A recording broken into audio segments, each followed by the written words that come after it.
Alrighty, everybody. I'm stoked because we had the craziest storms come through tonight, and I wasn't 100% sure I'd have internet.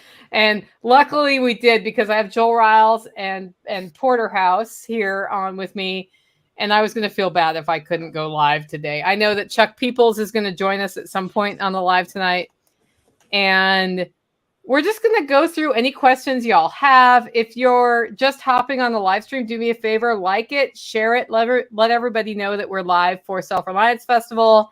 And we're just going to talk about whatever we talk about. That's how it's going to go. If you have questions about the event, we're, of course, happy to do that. Let's start with Porterhouse. Tell us who you are and how it came to be that you are speaking at Self Reliance Festival. Yeah, that's a good question, really.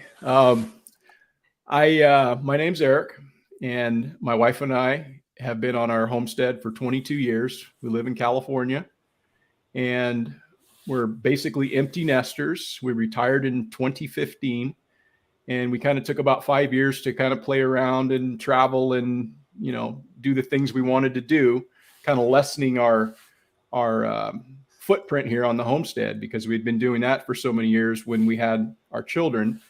And we kind of stepped away from it to some extent during that period. And 2020 kind of came around, and it reinvigorated our focus to get back to doing some of the things that we'd been doing for many years. And I decided last October to go down to Self Reliance Festival and meet a lot of the good people that I had seen and heard and seen on the internet. And I thought, it would probably be a good idea if I went down and actually met some of these people in person. And so I got in my car and drove, it was 2,270 miles one way, but 4,500 miles later, round trip, down to Self Reliance and back. And it was a good event. I really enjoyed going down and getting a chance to meet everybody. That was actually what motivated me to go down more than, learning anything, was the connections that I could potentially make. And so I was actually quite happy in doing so. I was beyond motivated when I got back home. And so, I've been doing a lot of different things here on the homestead, some of which have been inspired by my visit down there to Camden. Nice. And so that's kind of me in a nutshell, at least short term. Yeah, so here's how this went from my perspective. I arrived early to Self Reliance Festival with a very limited crew to set up, and Porterhouse was already there. Eric. I don't know what I should call you at this point, because I know both names. It's all good. Yeah, and he's like, "Hey, I'm Porterhouse. You want some help?" And he worked his rear end off to help us get set up, which I'm very appreciative of. But I really I liked his energy. So that was really fun to have. And he just sort of popped up. And next thing I know, he's inspiring other people to homestead. Because my impression is, Porterhouse, that you already know how to homestead, and you have for a long time. And you and your wife do everything that we talk about doing. And you went home and you started showing what you were doing. And I think my favorite video I saw was when you found water on your land in that, in the green spot where, But you started with a smaller following and just built it by being consistent in 3 months. Yep. Yeah. Well, when I was down there, I had a YouTube channel. I think I started the YouTube channel back in 2018, and it was more of a way to kind of just document whatever. Right. And then we wound up hiking on the Pacific Crest Trail, and the channel name changed from, I don't even remember what it was originally, but it became Porterhouse and Teal Hikes, because that was our trail names when we went out on the PCT. And so it became that. And we've got a lot of content on there from our adventures on the PCT throughout 2 seasons. We hiked 600 or 700 miles in 2020. We were going to do the whole thing, but COVID kind of messed everything up. And then the next year, 2021, we hiked basically from Oregon, Ashland, Oregon, all the way up to Canada. So that was 900 and something miles. And then last year, we were going to hike all the way down. But it just never came to be, because we changed our focus and whatnot. But where I was going with that is that at that time when I was in Camden, I had like 350 subscribers on my channel. And I was inspired by hearing Toolman Tim talk about content creation. And it just like kind of resonated with me. It's like, well, yeah, why shouldn't we all just throw our name in the hat? And everybody's got something to contribute, you know? And I think that's kind of what a lot of people think. Maybe they don't have something to share, but everybody starts somewhere. Yep. And so I think it just strengthens us all if we can just share ideas and put ourselves out there and not be afraid to take that step. And so that's kind of what I did when I came home. I mean, I didn't even have a computer when I got home. I bought a computer. We didn't have a website. We've got a website now. I mean, it's just like everything just kind of like, I was super motivated by that. And just kind of been doing the thing, and it's been fun. You've been doing a great job. You know, I think there are not enough homesteading / do-it-yourself / prepping. Prepping's a bad word, I guess. People take that the wrong way, but whatever. Self-reliance sort of channels. Mm-hmm. There aren't enough of them showing you the real grit. Yeah. The I failed or I tried this is what I learned. And you can take the best template from somebody, apply it on your homestead or in your situation, and it doesn't work and you have to adjust it. And showing people that empowers them to fail. Now, before we comment on that, Joel, I would like you to tell everybody who you are and how you got here. Well, thank you. I'm Joel Riles. I run Fortress Canine and Canine Academy. And so we do dog stuff. So we primarily sell protection dogs is the main source of our income for our businesses. And at Self Reliance Festival, we do dog demos where we're sending the dogs to bite and thrash and fight and all that kind of stuff. And then the rest of the time, people can come and love on them and pet on them, and they're friendly and all that good kind of jazz. And safe around cats. Yep, we have a couple cats here. Yeah, this guy likes to join the live stream every time. Yep.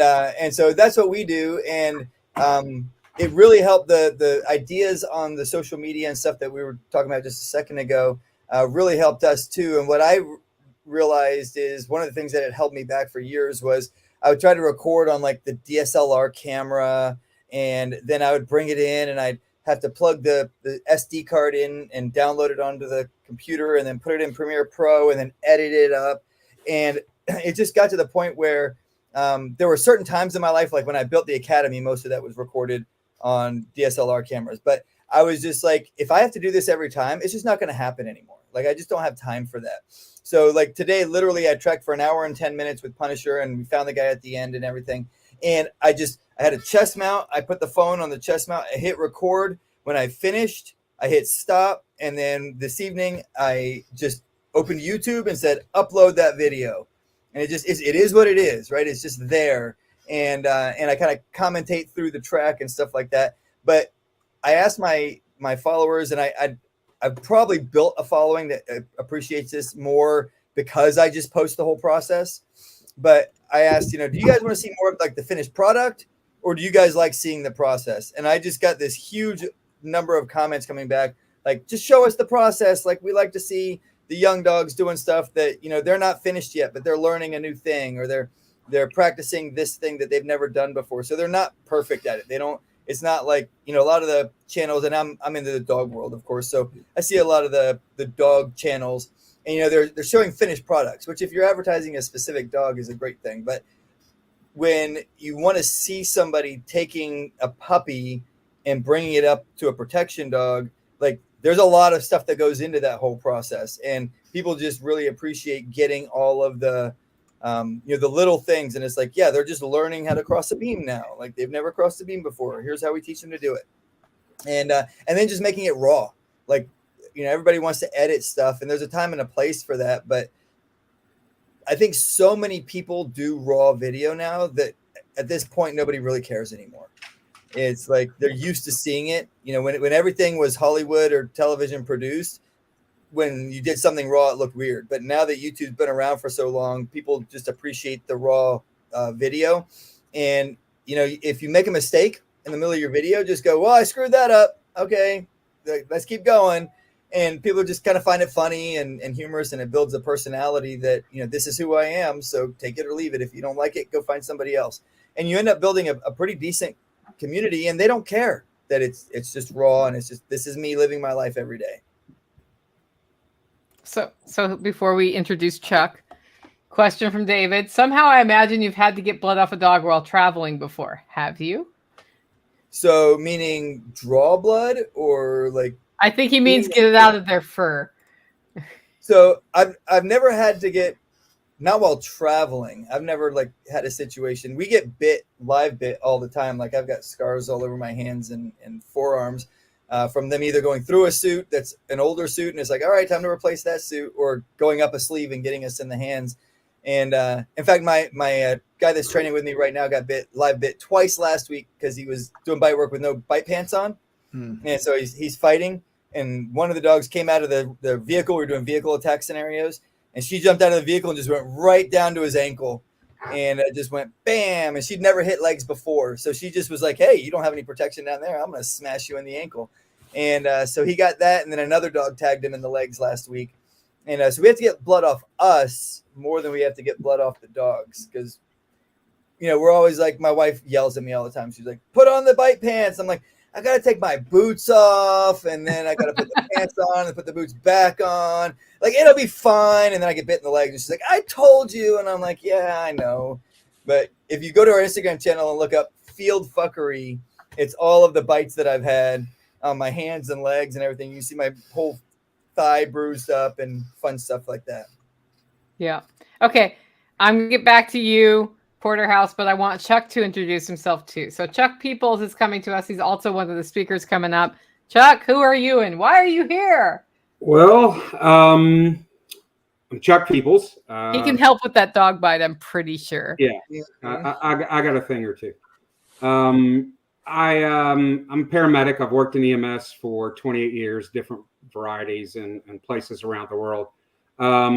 I found out Self Reliance through and this whole community through John Willis, through Special Operations. I was about 2.5 years ago, I was in the hospital for about 4 months. And while I was laying there having nothing to do and kind of feeling sorry for myself, I found John on YouTube. And I guess 3 years ago now, started watching his YouTube videos, and him yelling at me, via YouTube kind of inspired me. And then I just kind of discovered you, Nicole. And I watched a little bit of Jack Spirico before, but just the whole network. And when first Self Reliance came around, I came down and have been part of it ever since, and met Joel and Eric and just a lot of people that are in the chat, John Witherspoon. And then I started teaching classes. I've taught stuff for many years for other people, and kind of Self Reliance, and through the network, I just decided to do my own thing. And now I'm doing the typical stop the bleed stuff and some of the tactical stuff and things like that. But I'm also doing a new thing that I don't believe anybody's doing, and that's prolonged care. What do you do after you stop the bleed? What happens when you have to? Okay, the blood stopped. Now what? Yeah. What do you have to, when you have to take care of this person for 2 hours, 2 days, 2 weeks, 2 months or more? That's what I'm doing. And I'm kind of doing just kind of titled it Homestead Medicine. It's more practical than tactical, and it's the long-term care. It's not the sexy, cool ninja stuff, but it's stuff that's going to save your life, and it's stuff you're going to need to know if you can't get to conventional medical care. It's more of things like that, and just showing people much more advanced medical skills, because medicine's not rocket science. It's a little bit of knowledge, a little bit of skill. And there's nothing that says that I can't teach people these things. I just can't certify somebody as a medical provider, and that's what I'm doing. Cool. All right, Porterhouse. So I've watched a lot of your videos about making compost, and it's like you've been doing that for 20 years. Have you? In a sense, yes, but a lot of the things that I'm doing that you're probably watching, a lot of that's new. And where'd that come from? Where did which come from? The new YouTube. Yeah. Yeah, I got immersed into the YouTube university, just seeing what a lot of people were doing, and it just really inspired me to try a lot of those things. But I'm currently composting with chickens, and yeah, I really like that. However, it is something that's pretty labor intensive. It's not for everybody.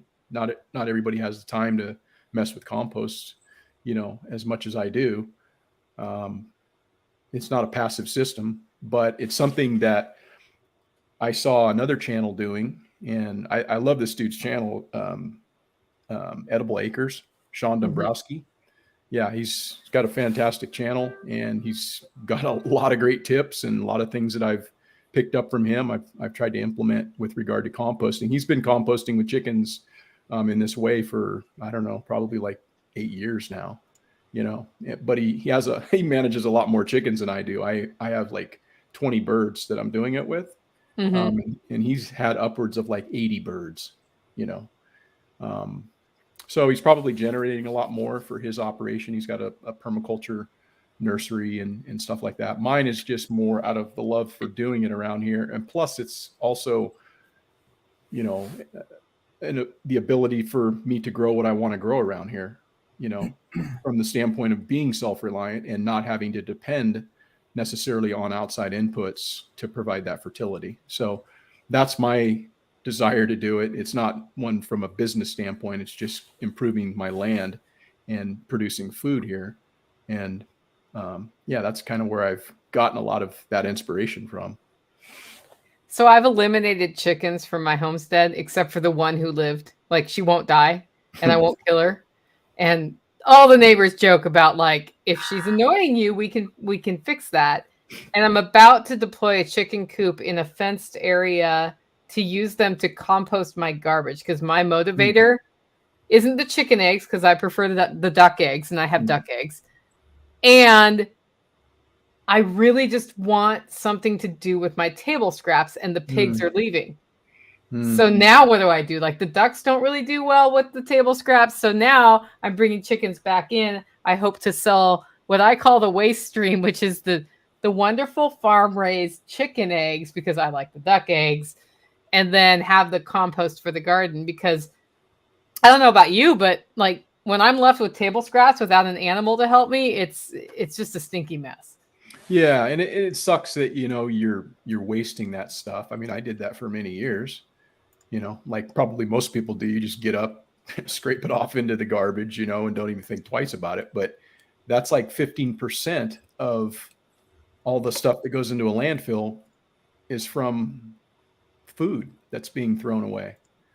And that's just, I guess that's a problem in a first world country that other countries don't generally have as an issue, because they don't throw away food. Yeah. But if we can take that in some ways, do something valuable with it and turn it back into food by composting it, it makes, ultimate sense. So I like having the chickens for that reason. And, we don't have any pigs right now, but they're integral into that. They're great at composting stuff.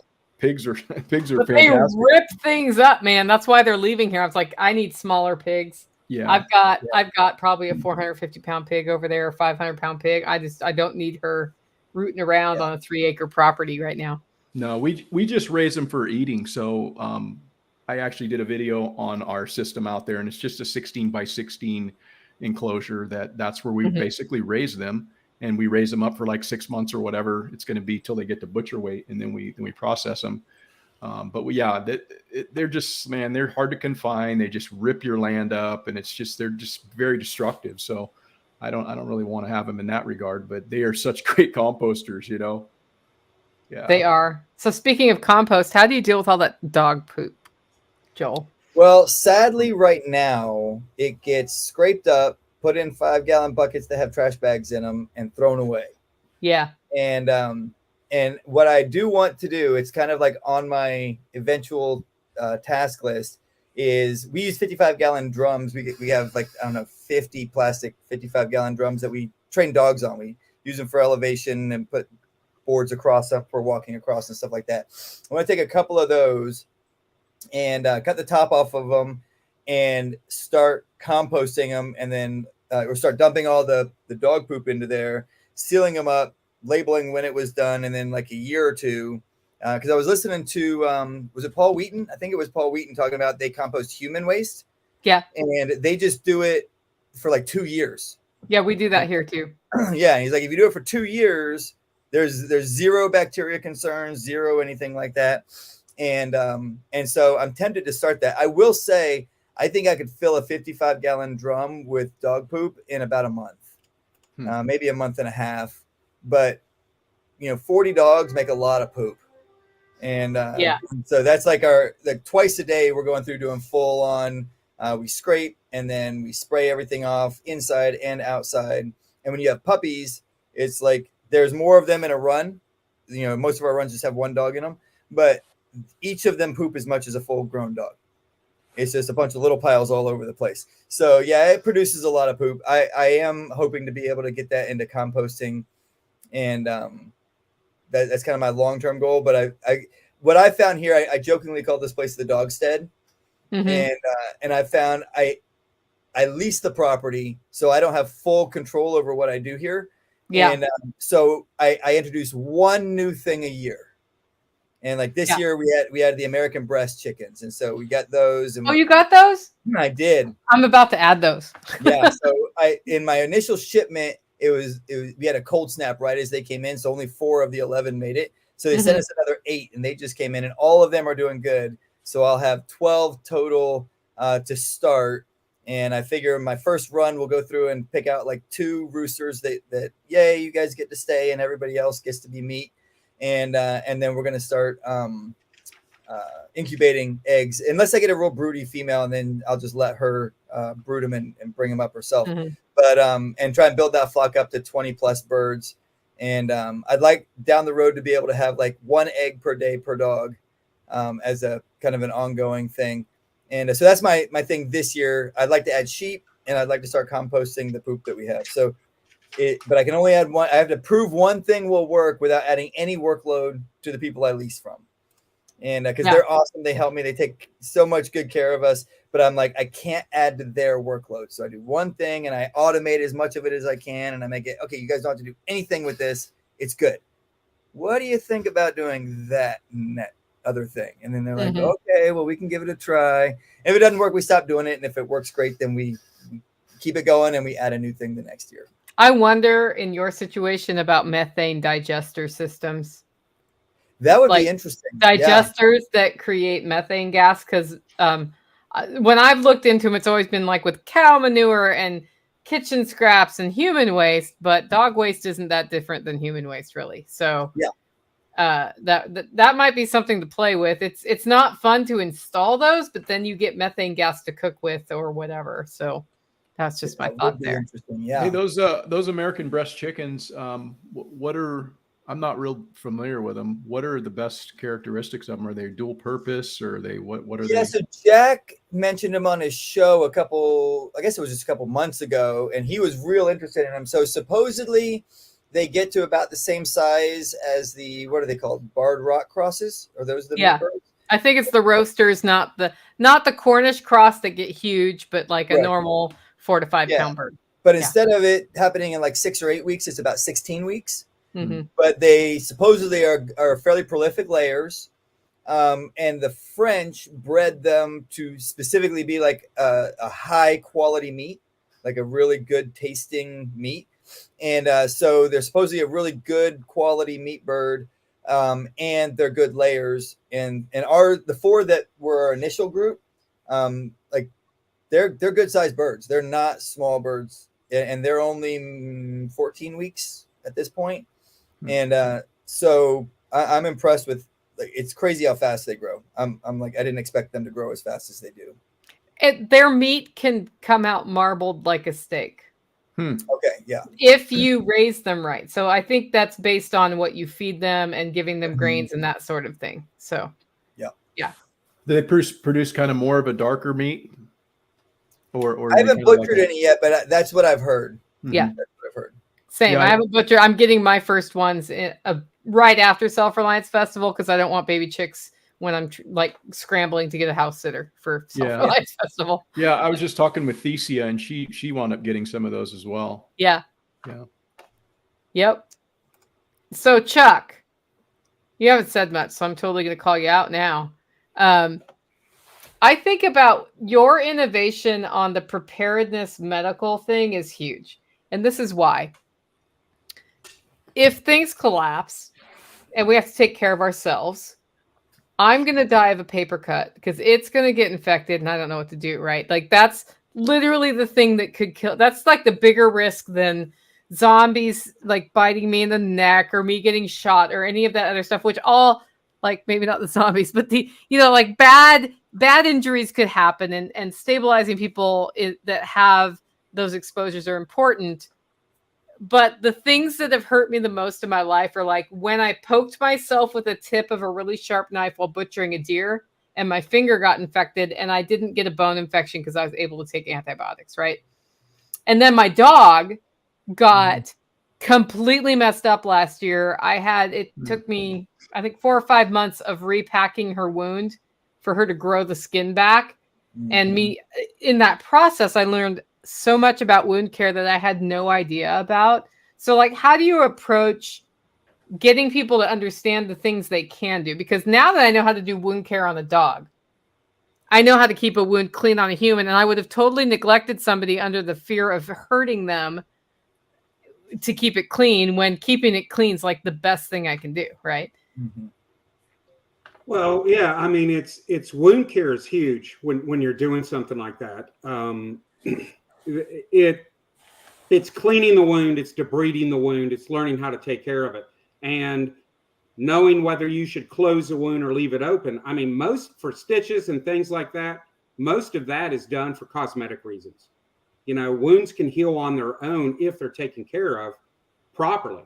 And a lot of sutures are done simply because it doesn't leave a scar. You can close a wound with staples, a skin stapler, which is, you can order them right now off Amazon. Super easy, Those right? are the things. Yeah, they are. Dog Creek, who's in the chat, he was in a class I taught, and that's one of the things we taught was skin stapling. It's easy. Matter of fact, and a lot of the stuff that I teach crosses over to taking care of, the homestead animals, your livestock, because it's a lot of the same things that you're going to do.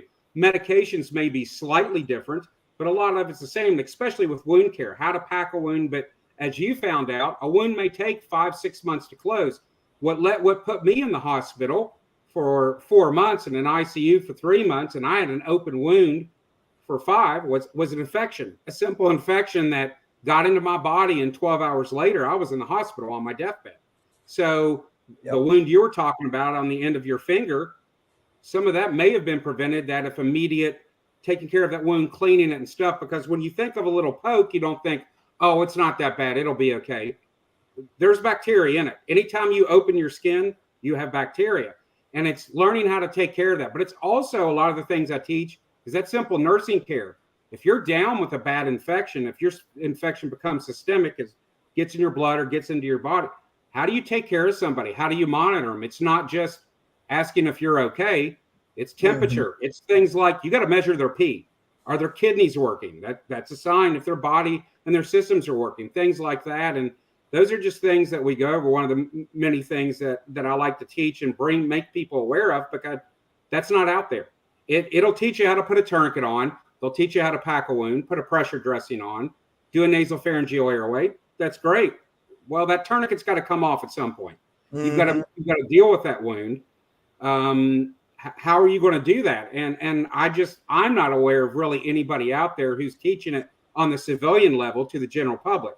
There's a lot of it being taught military and in the medical field, but it's not rocket science. None of this is really rocket science. I mean, I'm not going to teach you brain surgery. Obviously, I'm not a brain surgeon, but I'm going to teach you these things that are going to hopefully keep you alive. And that's just something I think is a big hole in everybody's preps. Moonshine that's actually some of the things we talk about is what alternate things to use that you have around the home, even how to make your own saline. It's also things like people think, oh, I've got to have all this and that. If you have treated water, you can flush that wound. You can clean that wound with treated water. So it's just a lot of information I think people aren't aware of, and technique. It's simple, a little bit of knowledge, a little bit of technique that people can take back and be more prepared. Well, one of the things that people often fail to understand is animal wounds, meaning a bite or a scratch from an animal, especially if it's a good bite or scratch. The last thing you want to do is seal that up. Yeah. Is you never staple or stitch a dog bite because it will get infected. Even our relatively minor bites, like just become an abrasion from a tooth, scratching over. It creates a good scratch, but it's not like deep into the muscle. That's getting infected. And if it was a deep one, or sometimes we get full canine punctures, and it's like, you better freaking leave that open and let it drain because, obviously we use a lot of Neosporin for that kind of stuff. But I had a full canine puncture right between my pinky finger and my ring finger. And I was like, oh yeah, okay, it's probably no big deal. It didn't get bad. And like 2 days later, I have shooting pains going down my forearm, and was like, damn it, now I got to get doxycycline and start an actual antibiotic cycle and it took care of it. But if you didn't have doxycycline and you couldn't go get it, it's like you're screwed. So, things like that are important for people to keep in mind. And it's not, even if there's a big wound, it's not always the right answer to seal it up. You got to know when to do it and when not to. Right. And it's a lot of things. I mean, your simple scratch that you get from a chicken or, things like that can kill you if it's not taken care of properly. And dog bites are, animal bites are bad. Human bites are even worse, believe it or not. Yeah. And it's just simple skill. It's a little bit of knowledge, a little bit of skill. And people just need, I think that's a big hole in a lot of people's preps is medical, number one, but it's also, where do you get the antibiotics? How can I stock up on them? What can I do? And just, again, a little bit of knowledge of things that the general public doesn't know, because I think that on a whole, the medical society has kind of brainwashed the public thinking, oh, these are big secrets and you have to have all this. It's not rocket science. Got to go to school for 8 years to know this stuff, man. Yeah. And that's why it's called practicing medicine. Nobody's an expert. Yep. Well, and I think about it from the homesteading standpoint. I'm sure Porterhouse so Porterhouse has been basically taking care of livestock for many years. And I think when you take care of livestock, you naturally start practicing some of the veterinary things that people who don't take care of livestock would never dream of doing. Like, you might castrate your own pigs, for example, when they're young. That's totally normal on the homesteader level, that within the first 2 weeks of birth, you're castrating those pigs. And if you've not castrated a pig, it's more invasive than doing a cow, because a cow you can band and there are other ways. Like the pig, you have to slit and reach in and pull them out. I know, I'm sorry to bring this up around men, and cut them off. And it's kind of a weird, invasive process, but what are you going to do? Pay a guy $50 for every pig every time? It does not make financial sense not to do it. So then once you've learned how to do that, it's kind of logical to apply it to how can I help humans? But at the same time, there's this like barrier or fear of applying it to humans, and many of the same practices that help animals survive, I think, help humans survive. And the key is keep that infection away. How do you keep the infection away? Well, you clean the wound to start with, right? Mm-hmm. Yeah. And, I think about whenever I get cut on the homestead, it's always a ridiculous amount, like poop probably got in there. Somebody's spit got in there that shouldn't have got in there. And there's some hair like sticking. There's always some horrible combination of things that I've gotten. I don't know. Porterhouse, is that what you've run into, or? As far as from what perspective? Just like how dirty it is when you get hurt on your homestead. Oh yeah. I've got, I think I talked to Chuck about this, but one of the things, I've got a bunch of medical preps here and stuff, but the thing that's the most useful for me is just my little baggie with my immediate stuff that I use all the time. I mean, my hands are a wreck right now. I cut myself twice the other day. I fell down on a run, just split open my knee. My hands were, I fell face forward on chip sealed asphalt. And so it just cheese grated my hands. But one of the first things I did when I came home was got in the bath and soaked it. And then I applied, some kind of an antibacterial, an antiseptic, and then an bacterial, and it's healing fine. But, that's something that you just deal with all the time, whether you're on the homestead or you're just out and about. You're going to have to deal with those boo-boos. And it's best to have some way to address them. And that's like 95% of all my medical stuff is right there in that little baggie with a thing of Neosporin and some Band-Aids. That's about 95% of what you're going to need. If you think prepping up, you can get all the stuff. The thing that you're going to use the most is Band-Aids. When I work, even when I cover, the medical coverage for Self Reliance, I keep Band-Aids in my pockets because guess what I'm going to hand out and deal with the most? Hey, do you have a Band-Aid? So I just have it quick, ready to hand over to somebody. But you don't have enough gauze. You don't have enough Band-Aids in your preps when you think you do, because an open wound you've got to take care of for a few months. When you change that at least once a day, you're going to be surprised how much gauze you're going to go through. Yep. Yeah. So what do you do if you run out of gauze and can't resupply? Well, you're going to go back to the old ways. Look at what they did in the Civil War. They took bandages, they washed them, they boiled them. You're going to do things like that. I mean, when you run out of an antiseptic, well, you've probably got an antiseptic in your supplies. It's called honey. I do in my liquor cabinet. Yeah. You've got liquor. Yeah. I know Jason does. That's but Jason mentioned it. His wife is playing around with tinctures and stuff like that. That's some of the things that I'm learning to do. Is what happens when you run out of the meds. Honey is a great wound care thing. It's something to put on it. It's a protective covering. It keeps it from getting infected, and they've used it for thousands of years.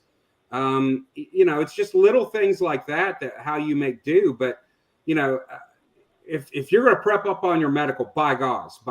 Every time you order something, it's cheap. It doesn't cost a lot. Buy gauze, because you can reuse bandages. You can clean them, you can wash them, you can boil them, but you're not guaranteed to get all of that bacteria out. And, it's best to have that. But, there's so many things around your home that you can use for medicinal uses. It's not even funny. It's just learning those things. Yeah, grow comfrey. Yes, comfrey, exactly. It's like, so I've had, I'm not going to go into it, but I've had all sorts of weird dental stuff going on for about 6 weeks now. And I have started drinking comfrey tea or swishing it in my mouth for that reason. And it's making a difference, I think. I mean, it's either that or it's time for me to finally heal. But it's amazing what comfrey can do, or calendula, or any of these things that just grow. They'll grow at Joel's place. They'll grow at Porterhouse's place, as long as you give it water. Because I know you get dry where you are. Yeah. It'll grow at Chuck's place, right? It's an amazing and very healing herb. And to me, it's interesting because I like to find out, okay, like when I'm in pain, I'm going to want a Tylenol if I can get a Tylenol. But if I can't get a Tylenol, well, what other things will help me deal with pain? Turmeric can lower inflammation, which helps with pain. Willow, like white willow bark, can help. That's what aspirin is made from. There's all these other things that can help with pain that they're not going to fix it. But it's more pleasant than just like, right? Even clove oil is an actual clove oil's awesome. I have a whole thing of that now. Yeah. I mean, there's so many different things that can help you with those things. And it's knowledge. And that's just some of the stuff I'm trying to bring about to people, because, people want to be prepared. They stack the food, they get the water, they've got the animals and everything, but it's going to be the medical thing that knocks you down. It's not, do you need to be prepared? Do you need to have the firearms training and everything? Absolutely. It's essential. But, I always go back to, if you carry a firearm, you should carry a tourniquet too, at least at minimum have medical, because guess what? If you need to use that firearm, there's probably those same projectiles are coming back at you, so it's all those things. It's going to be the little thing that knocks you down and can take you out. And the other thing that people don't realize is grid goes down, or you don't have modern medical care, or there's some sort of disaster. And it's really the natural disasters. When you lose your ability of clean water, sanitation, things like that, that's going to get you. You're going to see disease that we don't see here in the U.S. You're going to see typhoid. You're going to see waterborne disease, food diseases, food sanitation, regular sanitation. All of those things are important that people just don't think about. And you need to be prepared for it. Berkey water filter, one of the best investments we ever made. Okay, so you guys know about the chemical spill in Ohio, right? Have you heard about that one? I heard the whole train derailment. They burned the. There's a cloud right now. You didn't hear about that? Okay. What was the chemical? It was I'm on the Ohio River. I'm down. Yeah. Anyway, so I can't remember the name of the chemical right now off the top of my head because words are not wordsing tonight, but it's starts with a P, I think. Phosgene? No. It's not phosgene, is it? I'll just look it up on Google. Come on. Ohio. There's a few different ones with that hydrochloric Yeah, but acid. it turns into hydrochloric acid when it's like it's a whole. When it mixes with water, right? Vinyl chloride. Thank you. Vinyl Yeah. chloride. Hmm. So then I'm like, well, I have a Berkey. I wonder if it filters out vinyl chloride. So I had to go look. And you know what? It does. Berkey's pretty impressive. The one thing I did I was discover, like, dang, they either put that up because they were selling because of the result of that or whatever. Because like, we don't know how far that's going to go exactly. yeah. Which one did you get, Joel? Well, I've got a couple. I like the bigger ones because big they just Berkey? hold more water and you don't have to. So I've got the Queen and the Victoria. And so the big Berkey holds, I think, a gallon. So it's actually, they call it the big Berkey, but it's not that big. It's like, you know, it's about the size of a gallon jug, 2 or 3 stacked on top of each other. So the Victoria, I think, holds 6 gallons in the, you know, when it's filtered. So it's got essentially 12 gallons of capacity because you pour it in the top and it filters at the bottom. And, but the one thing that the Berkey doesn't filter is fluoride. Correct. So if you're trying to filter city water through the Berkey, like you'll get a lot of the taste of the Berkey and it improves the taste significantly. But they make a filter specifically that filters fluoride. Well, the thing when you look into it that you realize is it filters the fluoride out, but it adds aluminum into the water. So what we did when we were in Kentucky and we had city water that I didn't want fluoride and I didn't want aluminum is I took 2 Berkeys and stacked the filter elements double. And then in the top, it filtered the fluoride. And then it did another through the standard Berkey filters, which do filter out the aluminum into the bottom. So just look into those sorts of things if that's a concern. If you're on city water, you basically have to do a double filter. You have to filter the first one that takes out the fluoride, and then you have to filter the aluminum out, which the normal filter does, but you have to run it through another cycle. So, but yeah, I talked to several missionaries that ran Berkeys, and they were like, literally, we would pour muddy water into the top. Yeah. And it would come out clean. Now you have to wash your elements more often when you do that. But they're like, you just use a green scratchy pad and just gently brush it and then kind of wish it in a like a river or whatever, and it's ready to go back in and filter water again. And I think each filter does something like 10,000 gallons. So if you have the 6 or 8 filter elements, like I always have a spare set of elements, but it's if they break, not if they run out, because I don't think I'm going to filter that much water in the next 10 years. Yeah, so the reason I went to Berkey is it filters all the yuck out, but it leaves the hard, like the minerals in. Mm-hmm. And my theory is getting my minerals from my water is better than getting my minerals from vitamins. And so here, because I'm not on city water, I get the minerals still. If you add the fluoride filter, it takes the minerals out. So that's just something to know from a keeping healthy standpoint. You want to know a fun fact about Berkey? Yes, I do. Can't get them in California or Iowa. Oh, no. You want me to bring you one? I mean, yeah, I'm. Big one at the Self Reliance Festival.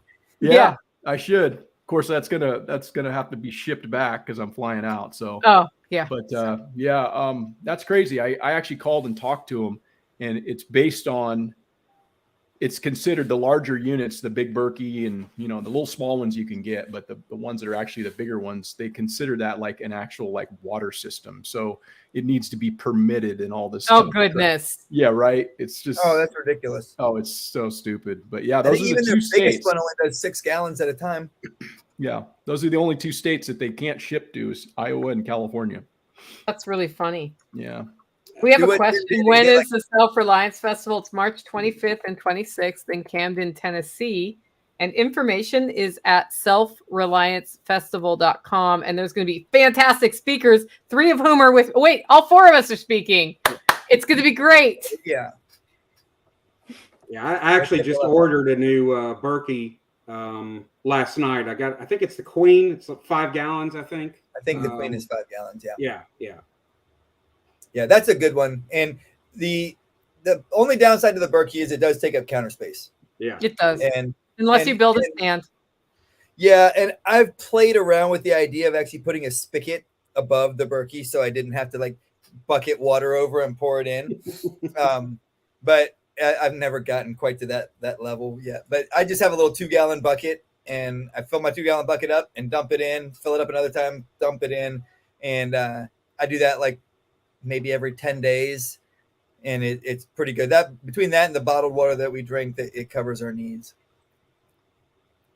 Yeah, I've got I put mine is right next to the sink on my counter, and I actually I got a longer hose for my kitchen sink that I could stretch it just for that purpose. Oh, perfect. Yeah, so I'm going to have to I'm hoping this hose is still long enough for when that bigger one comes in, because it's 5 gallons. It's significantly bigger, because the big Berkey I have, I think it's 2 gallons, I believe now, or maybe just less than 2 gallons. Yeah. One thing that I also found, I don't have one currently on my Berkey, but when we were in Kentucky, you can buy, it's a little glass tube that becomes part of your like spigot that you get the water from. Oh, I have that. But Somebody mailed me one. I don't know who. That thing's great. Yeah, like because I have to lift the top up and look inside to see how much like is what's left going on. Yeah. But yeah, if you have that, then you know you can kind of estimate about how full to fill your. Because if you overfill the top, this is, I guess, important for people to know. If your bottom is full, and you're like, I just want to make sure I'm like really good, and I'm going to fill the top too. It leaks. It keeps going. Yes. So if the bottom holds 6 gallons, you can only hold 6 gallons in it. You can't add another 6 to the top, because as it filters through, and it's slow, but it will leak over the rim and then down the edges, and you'll end up with a big puddle on the floor. So you don't want to overfill it, but having that makes it kind of easy to estimate how much should I put in the top so that I don't overflow my bottom. Yeah, although I'm just going to tell you, you can still overflow it if you miscommunicate with Mama Sauce and you're both filling it, even with that sort of viewfinder thing. So I do think Jack's method is probably one of the best ones. And before you taketh away, you must give. Yeah, a cup of water, you go to the sink, fill your cup with sink water, pour it in the top, and then filter from the bottom. Yeah. And that method does work pretty good. So my question, Porterhouse, is can you get the filters? Can you just order the filters? I don't know about that. That's a possibility, I suppose. I may have to get something ordered and bring it in through Oregon or Idaho or something like that. But I might know people in Medford. Yeah, we got some folks I can go through, in our network and stuff. But it's one of those things on the to-do list, and I just haven't pulled the trigger on it yet. But it's definitely something that I want to get here at the house. Yeah, so at my house, when I do my spring workshop here, I have 2 5-gallon buckets with 4 Berkey filters, and it's hooked up to the hose spigot that comes off my house, and that's how we keep the water filtered for the masses there. Oh, that's super cool. You just run the filters in a 5-gallon bucket? Yeah, so it's a 5-gallon bucket. The filters are mounted to the lid of the one below, right? And then it snaps. So I can actually show you pictures of it. But Andy made it for me, and it was because they were tired of putting water through like 3 different Berkeys that we would bring from everybody's houses here. And he's like, why don't we just make one that we can hook up to the hose spigot? And it's just all the time it works, and it did. So that's what we do now. But so you could feasibly make one homemade if you can get the filters in California. I mean, it's nice to have the fancy like stainless steel everything, and it's easy to clean and all that. But I think you might be able to get around the water filtration system licensing situation by ordering parts. Yeah, that's probably a good point. Not that I would encourage you to do anything illegal in California, mind you. No. I actually called and talked to the lady there at the place at Berkey, and that's what she had told me directly, is that's the reason why they can't ship to California and Iowa, is because they consider it a water system. and it needs to be like, run through the water board and all this other stuff. And I just was like shaking my head going, this is stupid, all of that ridiculous stuff. Richard Coos says, yes, I've ordered just filters here in California. So there's hope. The silver or the stainless steel does look nice if it's viewable in a house, and that is a concern. But there's lots of videos online about people using 5-gallon buckets and stacking them to make the same setup. It's not as pretty. It is just not as pretty. So aesthetically speaking, it's 2 5-gallon buckets. Yeah. And the filters are like, I think most of them come with either 2 or 4 filters when you get them, but like the Queen and the Victoria can hold like 6 to 8 filters each. Wow. And the filters themselves are like $200 for a pair, I think, something like that. 189. So, yep. Yeah. So the initial investment is pricey, but I've not replaced my filters and I've had them for like 6 years. So you figure and I won't replace them for another 6 years. So it's like the over the long term, the cost is so minimal. It's cheaper than buying bottled water by far. And it's just you just do your investment up front is the only thing. If your water has suspended clay in it, they do not last 6 years. They last 1 year to 2 years. Have you tried scrubbing with green scratchy pads? Oh yeah. So that's just something to know. I actually have on my water system, I have spin down filters and some other filters, and now my Berkey filters are lasting longer to get that suspended clay out. But suspended clay in water, it has not, in mine, it doesn't settle out really. And so I've had to find more. I'm just working on more creative ways to get it out, but then that clogs my filters in the Berkey more. But for $189 every year or two, once I bought the initial system, it's still not that much money, and it's still a lot. Like, price aside, the time I used to spend carrying 5-gallon jugs to Walmart to put it through their water filter and come home with the 5-gallon jug that you could put upside down on the water cooler, or buying bottled water and carting that crap around, it was worth it just from a time standpoint. Yep. And then, like $189 once a year is not a big deal for that, or once every other year. And as I said, now they are extended longer because I'm dealing with my suspended clay. I finally figured out what my problem was. I was like, I know that there's sediment on my filters when I do it, but I don't know why, because I don't see it in the water. And when I put it in the jar for 2 weeks, nothing settles. And I was like, oh, it's suspended clay. And then I started looking that up, and there are things you can do about it. So cool. New problems. I've never experienced that before. It's holler specific, man. I have a beautiful water system. People are like, oh, you have a well? No, I have that thing that they fictionally talk about where a spring bubbles up, and that's my water, right? It's just that we've built a well house over it and I have a storage tank down there for it because it bubbles up slower than I might pump it if I was doing a load of laundry or something. You gravity feed Nicole to your you have to pump it. So my house is above the source. And the one change we're in the middle of making is that I have a storage tank above my house now that it can pump to, so it gravity feeds from that. Yeah. And we're actually moving to solar for that sort of half of the property, so it'll solar pump up. My goal is when the power goes out, I still have water, which right now I don't, unless I fire up a generator. But yeah, the water's, I don't know, it's got to go up, I think, 38 to 40 feet in elevation to get here. Have you heard about those ram pump? Yes. Those are cool. Yes. Oh yes, but I don't have the fall for that. But yes, I looked at those very covetous. You don't care about overflow, right? You don't care about waste. It can go down to a pond or something like that. Then I saw those demonstrated, and I was like, that is impressive. Once you get it going, as long as there's a supply of water coming into it, it just pumps, and it'll push water uphill. And they were pretty impressive when I saw them. Yeah. I haven't created a fall situation that makes a ram pump work, but I think it is possible here. Yeah. Your only problem would be it would freeze up in the winter and you'd have to get it started again in spring. Right. But if I can have something like that work 9 months out of the year. Yeah. That's 9 months. I don't have to mess with electricity to get water up the hill. Yep. So yeah. Paul Wheaton's like, I'd like to hear more about the suspended clay. Paul, I would like to know more about suspended clay and how to deal with it. I've read about chemicals I can put in the water, but that's not really my goal. So I'm still learning about this. I just finally figured out what was going on, and I've been here 15 years, and I've had the water sediment problem the whole time. Like when I moved into this house originally, somebody else built it. There was water to flush the toilet, and there was like a tiny dribble coming out of the kitchen sink, and that was it. No water worked, and that's because the pipes were full of crap from the spring, right? And when it took me months to figure. I was just like, well, I had other priorities here besides the water. And then one day I'm like, I wonder if the reason because I thought it was a pressure issue. I thought it was a water pressure issue. So I kept trying to dial up the pressure at the pump house, right?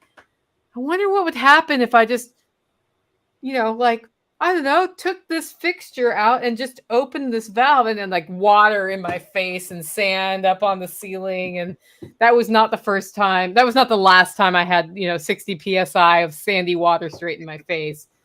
But it wasn't until recently that like I got the sand out, I got a whole bunch of things done, but that there was still stuff clogging stuff up and I had to figure out how to flush it. Because it's a natural water source, man. When you're dealing with your own water, you have to figure stuff out, right, Porterhouse? Are you on city water? No, negative. Yeah, you're on well? Yeah, oh yeah.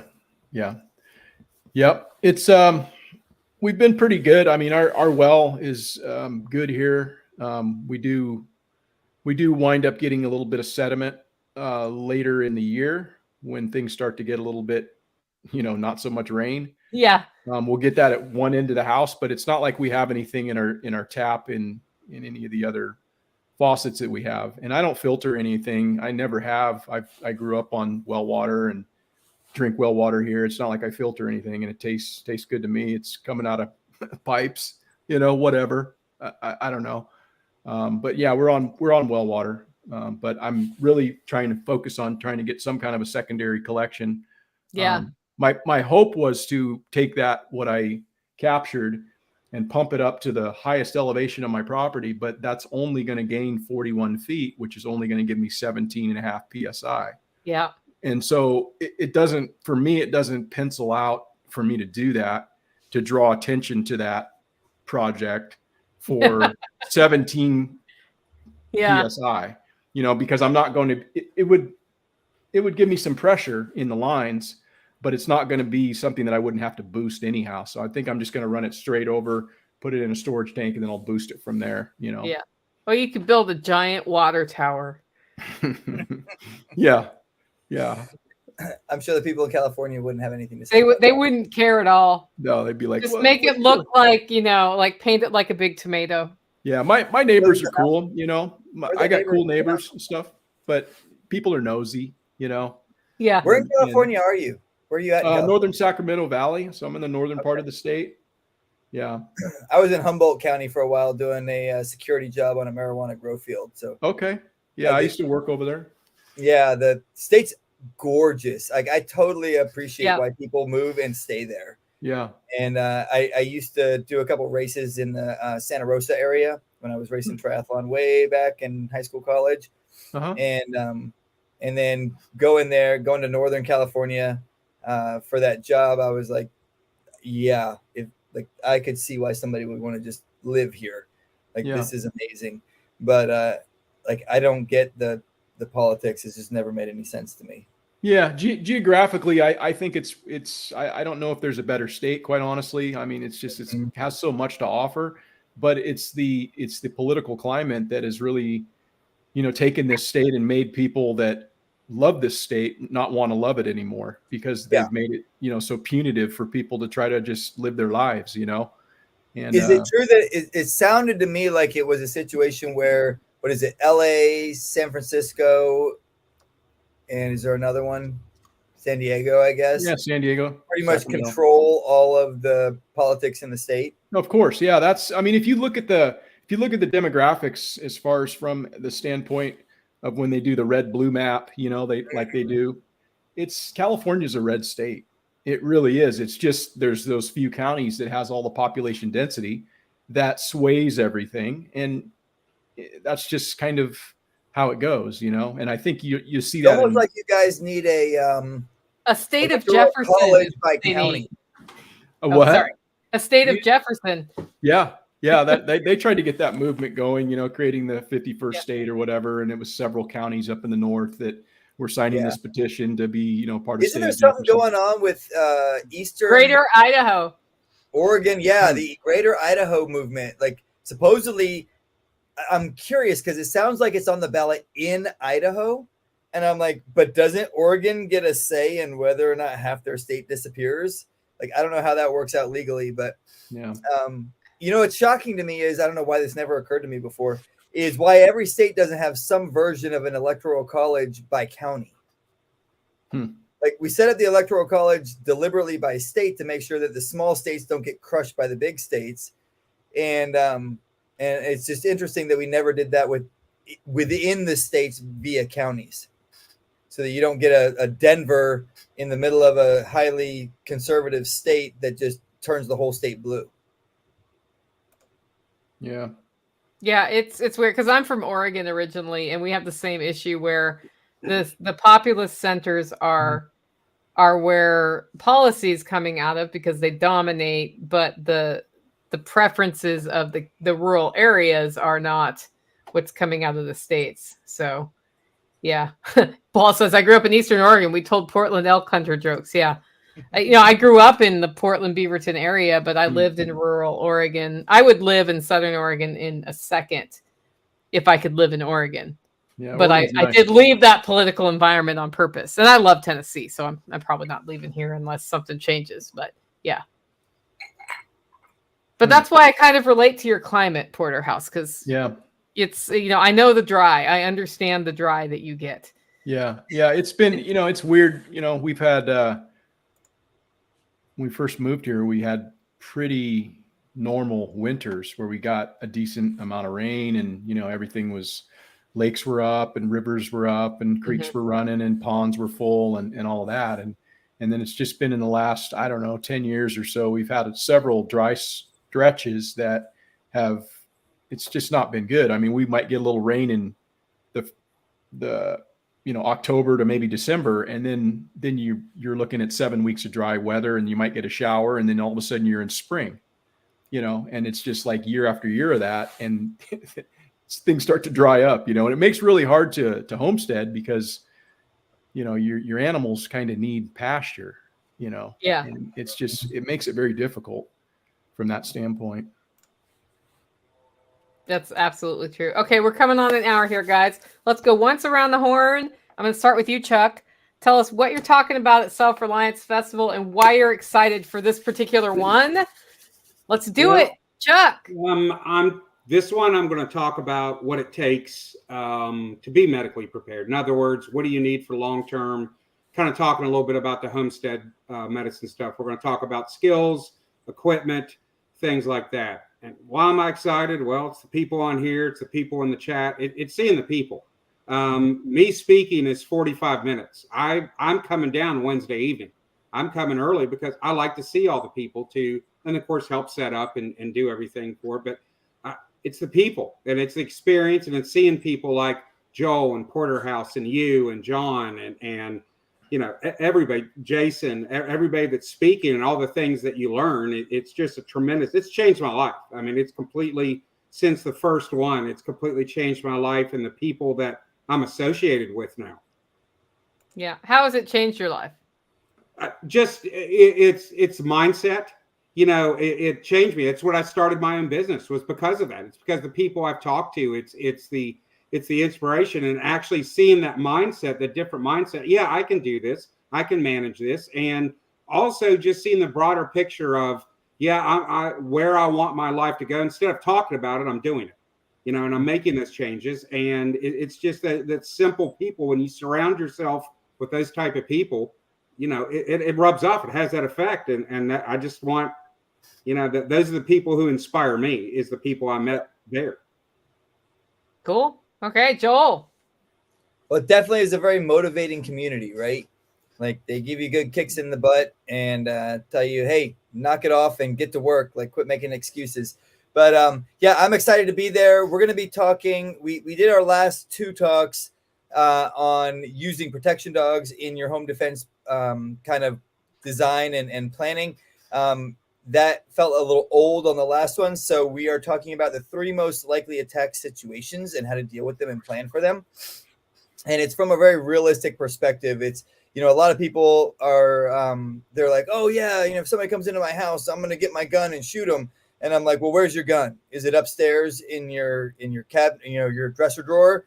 How's that going to work out for you? If your plan is you've got a shotgun by the back door, first of all, is it actually there? Secondly, are you picking it up and having it in your hands every time you answer your door? That seems kind of like cumbersome. And so going through and actually talking about the most likely situations that could happen, what should you do to, like, how should you plan to actually deal with those situations in a realistic manner, not like, you know, a movie setting type situation. And then are you actually putting the things in place that make that plan functional and effective should something bad happen? And so that's what we're going to talk about during the actual presentation. And then, of course, we're going to do lots of cool dog deployment demonstrations. And John is brave enough to give us permission to put people in the bite suit, should you desire. So there's a waiver that says, hey, you could die today. You still want to do this? And as long as you're willing to sign that and jump in the suit, you can jump in and get bit by one of our dogs and kind of feel the force that they use and stuff like that. So that's kind of fun. People like jumping in for that. I'm going to be, I did confirm with one of the guys that started training with me a couple months ago, he's going to come with us. So I will be able to actually deploy the dogs, which is fun because I deploy them a little differently than my wife. I've been the guy in the suit and my wife's been deploying the dogs, which she does good at, but she doesn't come and throw me on the ground and tell me to stop fighting and put a dog in a clutch right beside me and say, if you move, you're going to get bit. Do you understand? And so we're going to run a few more, like the scenarios will be a little more scenario based. And so that should be fun. And if people want to come and pet on our dogs, by all means, come up and you'll get to see our dogs snuggle and love people. And then when there's a threat, they're like, yeah, I should probably kill that guy. So that's what we do. And that's what we're looking forward to. I just love talking to the people. I love everybody that comes up to the booth. Nicole and John are gracious enough to give us like the perfect spot on the property where everybody walks in and walks right past us. So we're just looking forward to it. And surprisingly, my kids love coming. Like they're like, we get to like work at the table and do all that kind of stuff. And that's awesome too. You know, what's funny is I think every spot on the property is the perfect spot because you kind of have to walk by everything to get everywhere else. It's a good location for the whole event. It's perfect for your dogs. It's perfect. Okay, Porterhouse, what are you talking about? What are you looking forward to? I'm going to be talking about building soil in the backyard and coming at it from, you know, somebody who has done it for a little bit of time, but not from the standpoint of I'm some kind of an expert, but just kind of there to share some of my observations, and hopefully I can inspire some folks to look at composting if they're not doing so already. Yeah, that's kind of essentially it in a nutshell. I will say that I got bit by one of Joel's dogs last time, and it was freaking terrifying. I got in that bite suit, and yeah, it's pretty crazy, man, when the dog latches onto your arm and starts going like this, and you expect it to just like hurt because he's biting down with such force, but that suit does its job. But yeah, that was a trip, man. That was quite something. So if somebody wants to sign the waiver, it's quite an experience. Yeah. Go ahead. No, I was just going to say, as far as from the standpoint of what I'm looking forward to, again, I'm looking forward to making some connections with people and, seeing some of the people that I have either made contact with already, but mostly the people that I haven't seen and made contact with that I want to have an opportunity to meet and just get there and be around all those inspiring people. Right now, we're 60% people who have not bought tickets before. Wow, that's fascinating. It'd be interesting, huh? It's 40% people who've been there.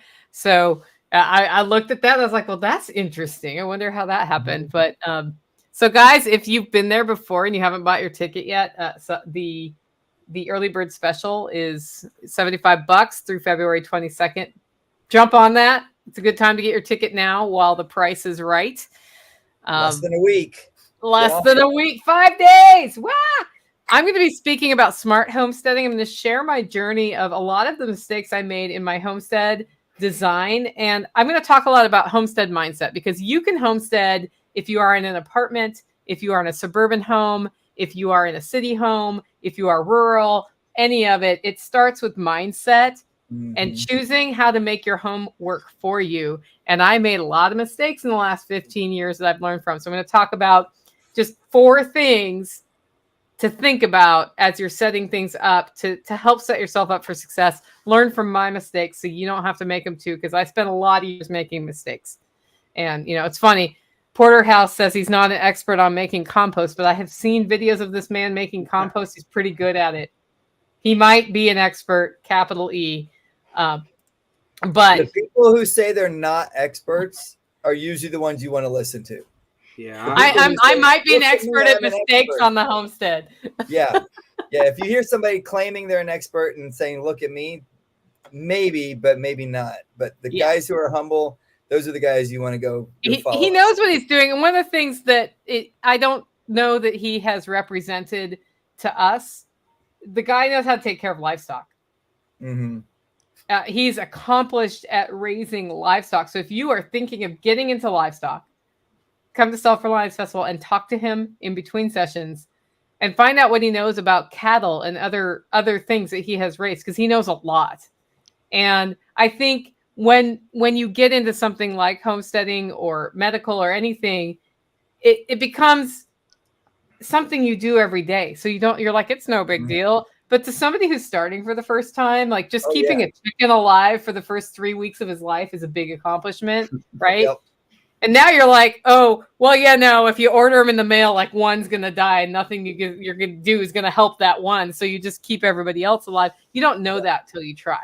But if you talk to somebody, you'll at least have heard that story. So you don't feel like an abject failure when you ordered from McMurray Hatchery and one died.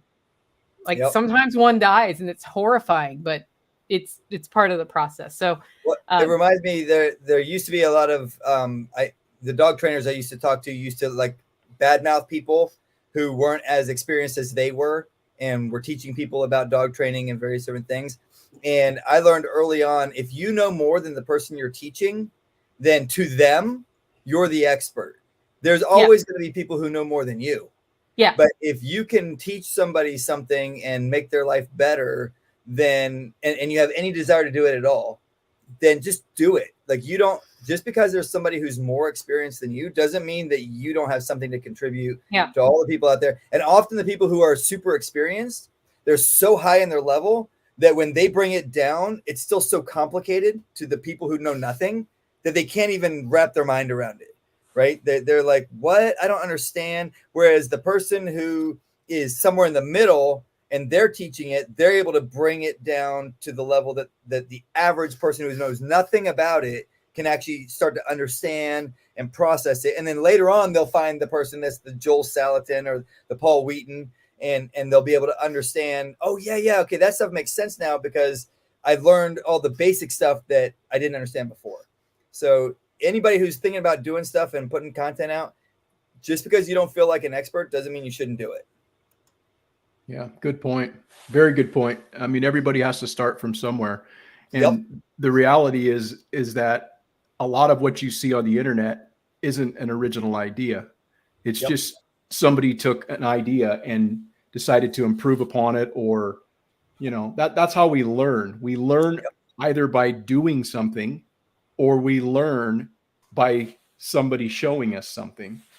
And if you have some knowledge to share, I would encourage people to just put yourself out there and share, because like you just said, there's always going to be somebody at various levels, even though you think, oh, this is super simple. I mean, there's things that I was doing when I was a kid and I think everybody knows this. And then I put out a video of something that I've done for years that I thought everybody knew, but there's so many people going, oh, that's awesome. You know, and it's just everybody is at different levels, and that's what you have to understand. So yeah, don't be afraid to share your knowledge. And it doesn't make us experts by putting ourselves out there as somebody who wants to speak about something, you know? Yeah. Okay, well, Joel, Porterhouse, Chuck, thank you so much for making time today. Can't wait to see you guys in person in just 5 weeks. I know, it's coming up so fast. Holy cow, it's fast. All right. See you soon. See you guys. Bye.